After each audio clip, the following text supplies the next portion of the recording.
I just inherited this old mansion from my grandfather. He was a clockmaker, and the whole place smells like dust and old wood. As I walked down the creaky hallway, my candlelight fell on this huge, ornate clock on the wall. Its hands were frozen at midnight. It was beautiful but completely silent. I couldn't help but whisper to myself, "Why doesn't it move?" That night, I found a strange envelope tucked right under the clock. The note inside was written in old-fashioned script. It said, "Never wind the clock before midnight. It only ticks for those who listen." As soon as I read the last word, the ink just faded away. My candle flickered, and I swore I saw something move in the shadows at the end of the hall. I told myself it was just my imagination. But then, at exactly midnight, I heard it. A faint tick, tick, tick. I looked up. The clock's hands were moving, but backward. A cold chill ran down my spine. And then, from right behind me, a whisper slithered into my ear. "Welcome back." I spun around, my heart pounding in my chest. There was no one there. Absolutely no one. Panicked, I ran down the hall to a large, dusty mirror, but what I saw made me freeze. My reflection, it wasn't copying my movements. It was standing perfectly still. And in the mirror's reflection, the clock on the wall was spinning wildly, its hands a blur. Behind my reflection stood a man. It was my grandfather, his eyes filled with a terrifying sadness. His voice echoed from the glass, "You shouldn't have stayed after midnight." The next morning, desperate for answers, I tore the house apart and finally found his old journal. It was filled with diagrams and frantic notes about something he called temporal echoes.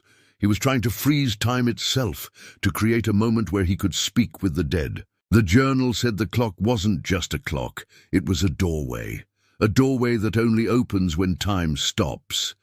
I had to know if it was true, so I decided to test it. I waited for the house to fall silent, for the world outside to sleep. As the clock struck midnight, my hands shaking, I reached up and wound it. Instantly, everything stopped. The dust motes floating in the candlelight hung frozen in the air. I could see my own breath, a misty cloud that didn't move. The silence was absolute, and then from the stillness, I heard them. Footsteps, slow and deliberate, approaching from the shadows. A figure emerged from the darkness. It was my grandfather, but he was young, maybe only a little older than me. He looked solid, real. "You must destroy the clock," he warned, his voice urgent. "Destroy it before it chooses you. It feeds on curiosity." But as he spoke, his form began to flicker and distort, like static on an old television. He was an echo, trapped in this frozen moment. As he faded, the clock itself began to whisper. It wasn't a voice, more like a thought planted directly in my mind. It whispered my name, promising to show me everything, the truth of all time, every secret, every lost moment. A brilliant, mesmerizing light started to glow from within the clock, and my eyes filled with its power. The whispers grew louder, more tempting. "Just one more turn, and you'll see everything."